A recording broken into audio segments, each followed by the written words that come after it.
Om Swastiastu. Perkenalkan, kami kelompok 2 dalam mata kuliah Auditing 1 dari kelas 3G. Pada kesempatan kali ini, kami akan memaparkan materi berkaitan dengan profesi akuntan publik. Sebelum itu, izinkan kami memperkenalkan diri terlebih dahulu. Perkenalkan, saya Kuta Gaswandari dengan NIM 2017051196. Om Swastiastu, perkenalkan nama saya Made Ardianto Sebastian Agustino dengan NIM 2017051193. Om Swastiastu, perkenalkan nama saya Kade Ayu Veronica dengan NIM 2017051211. Baik, adapun materi yang akan kami bahas dalam pembahasan kali ini, yang pertama ada sejarah dan perkembangan auditing, yang kedua perkembangan profesi akuntan publik, yang ketiga jasa akuntan publik, yang keempat jenis jasa lainnya, yang kelima organisasi KAP yang ada di Indonesia, yang keenam kantor akuntan publik, yang ketujuh institusi dan regulasi yang mengatur KAP, dan yang terakhir ada sistem pengendalian mutu. Untuk materi yang pertama akan dijelaskan oleh rekan saya.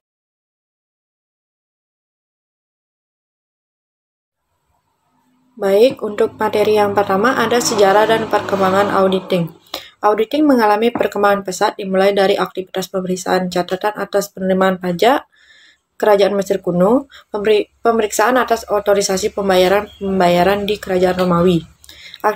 Aktivitas audit dimulai oleh satu atau beberapa orang pemegang saham, kemudian berkembang pesat dan ditandai dengan mulai tumbuhnya kantor akuntan publik seperti Deloitte & Co. dan Pricewaterhouse & Co. Di Amerika itu awalnya lebih fokus pada penemuan kekeliruan pada akun-akun dan upaya penekanan fraud.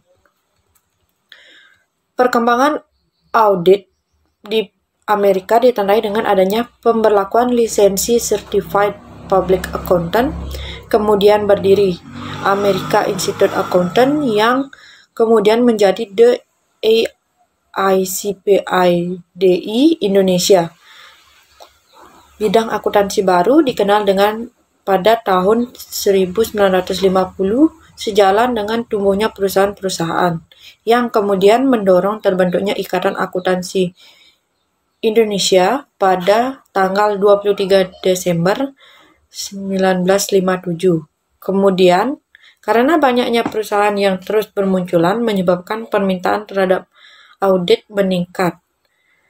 Ada beberapa faktor yang menyebabkan permintaan audit Indonesia meningkat, di antaranya perkembangan pasar modal, pertumbuhan ukuran dan kompleksitas bisnis regulasi, dan yang ketiga adalah regulasi. Perkembangan dan kemajuan profesi akuntan publik juga ditandai dengan beberapa perusahaan penting dalam praktik auditing, yaitu perubahan dari verifikasi detail ke basis pengujian, testing atau sampling dalam audit laporan keuangan. Yang ke B adalah menghubungkan pengujian yang harus dilakukan dengan internal control perusahaan, dan yang terakhir ada penekanan tidak lagi pada pendekatan fraud.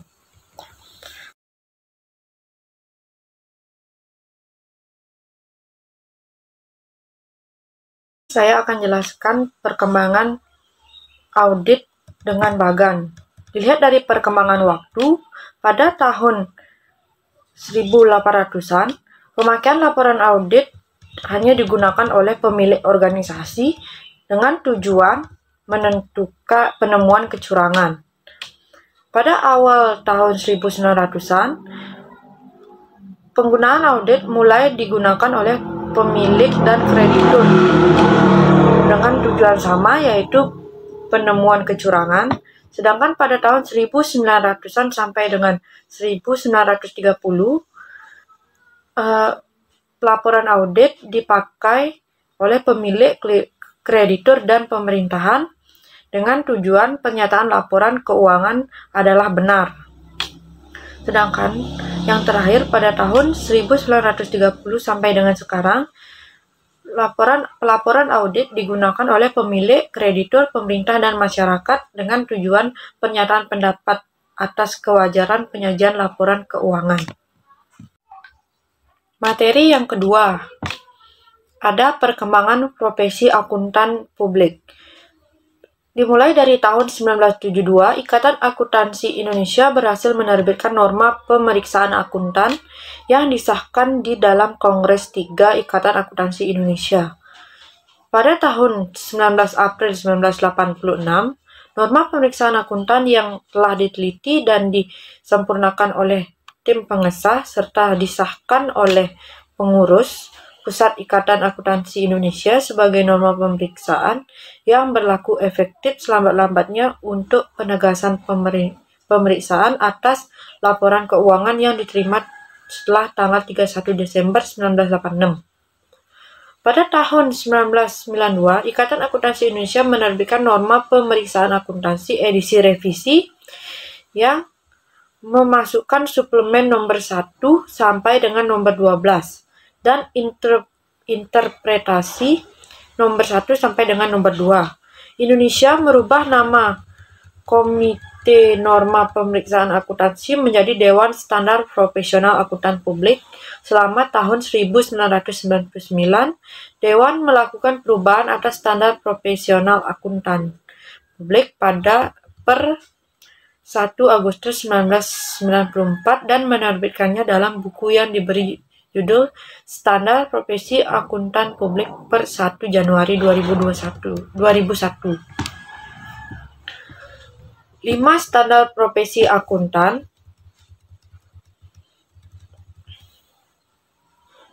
per 1 Januari 2001. Yang pertama adalah Pernyataan Standar Auditing PSA, Pernyataan Standar Atensi PSAT, Pernyataan Standar Atas Akuntansi dan Review,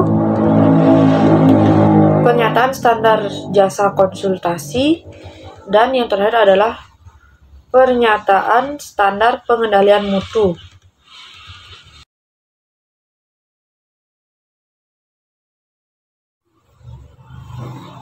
Standar audit yang berlaku umum.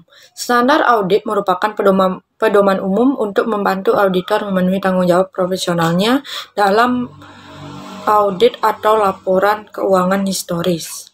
Pedoman paling luas yang tersedia adalah 10 standar audit yang berlaku umum yang disusun oleh IAPI dan dikembangkan oleh DSPAP. Ke-10 standar tersebut dibagi menjadi 3 kategori. Yang pertama ada standar umum kualifikasi yang di dalamnya mencakup pelatihan dan kecakapan memadai, independen dalam sikap dan mental, dan kemahiran profesional. Yang kedua ada kategori pekerja lapangan. Pekerja lapangan mencakup 3 hal. Yang pertama, perencanaan dan pengawasan yang tepat. Yang kedua, memahami dan mencakupi terhadap entitas lingkungan dan pengendalian internal, serta bukti yang mencukupi dan yang ketiga ada pelaporan hasil yang mencakupi 4 hal. Yang pertama, apakah laporan disusun berdasarkan prinsip akuntan yang berlaku umum. Yang kedua ada keadaan bila prinsip-prinsip akuntan yang berlaku umum tidak diikuti secara konsisten. Yang ketiga ada memadainya pengungkapan informatif. Dan yang keempat ada pernyataan pendapat mengenai laporan keuangan.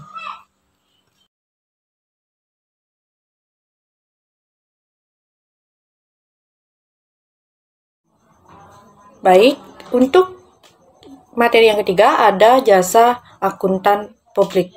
Profesi akuntan publik menghasilkan berbagai macam jenis jasa bagi masyarakat yang dapat digolongkan ke dalam 3 kelompok, yaitu jasa ansurans, jasa atensi, dan jasa non-ansurans.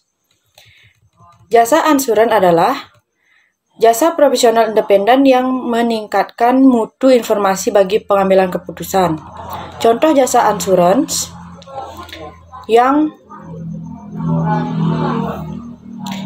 tersedia oleh profesi lain adalah jasa pengujian berbagai produk oleh organisasi konsumen, jasa pemeringkatan, televisi, dan jasa peningkatan radio. Yang kedua ada jasa atensi, adalah suatu pernyataan pendapat atau pertimbangan orang yang independen dan kompeten tentang apakah asersi suatu entitas sesuai dalam semua hal yang material dengan kriteria yang telah ditetapkan.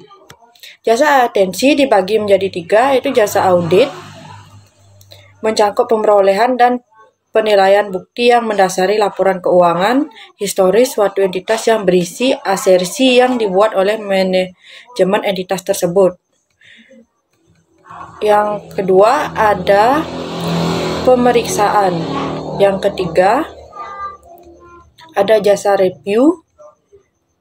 Yang keempat ada proses yang disepakati jasa atensi atau asersi manajemen dapat dilaksanakan oleh akuntan publik berdasarkan prosedur yang disepakati antara klien-klien dengan akuntan publik. Dan yang terakhir adalah jasa non-assurance. Jasa non-assurance adalah jasa yang dihasilkan oleh akuntan publik yang di dalamnya ia tidak diberikan suatu pendapat, namun pendapat, keyakinan negatif, ringkasan temuan atau bentuk lain keyakinan.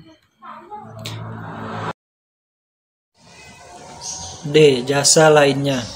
Jasa lainnya yang berkaitan dengan akuntansi, keuangan, dan manajemen dalam Undang-Undang 5 tahun 2011 tentang akuntan publik maksudnya antara lain adalah 1. Jasa audit kinerja, jasa internal kredit, jasa perpajakan, jasa kompilasi laporan keuangan, jasa pembukuan, jasa prosedur yang disepakati atas informasi keuangan, jasa sistem teknologi informasi. Organisasi KAP di Indonesia. Berikut beberapa kantor akuntansi publik atau yang biasa disingkat KAP yang biasa dibilang yang terbaik dan terbesar aktif melayani perusahaan-perusahaan besar di Indonesia. KAP Big 10 yang sudah punya reputasi bagus, yaitu 1. BKD, BDO USA, CBSI atau Mayer Hoffman McCann, 4. Crop Howard, 5. Deloitte Cap Cosman, dan lain-lain. Akuntan publik. Izin usaha KAP kantor akuntan publik dikeluarkan oleh Menteri Keuangan. KAP berbentuk badan usaha perseorangan yang mengajukan permohonan untuk mendapatkan izin usaha KAP harus memenuhi persyaratan sebagai berikut, yaitu 1. Memiliki izin akuntan publik, 2. Menjadi anggota EIP, mempunyai paling sedikit 2 orang auditor tetap dengan tingkat pendidikan formal bidang akuntansi yang paling rendah berijazah setara diploma 3 dan paling sedikit 1 orang diantaranya berijazah sarjana. Memiliki nomor pokok wajib MPWP. Memiliki rancangan sistem pengendalian mutu SPM KAP yang memiliki standar profesional akuntan publik SPAP yang paling kurang mencakup aspek kebijakan atas seluruh unsur pengendalian mutu. 6. Domisili pemimpin KAP sama dengan domisili KAP. Memiliki bukti kepemilikan atau sewa kantor dan denah ruang kantor yang menunjukkan kantor terisolasi dan dari kegiatan lainnya.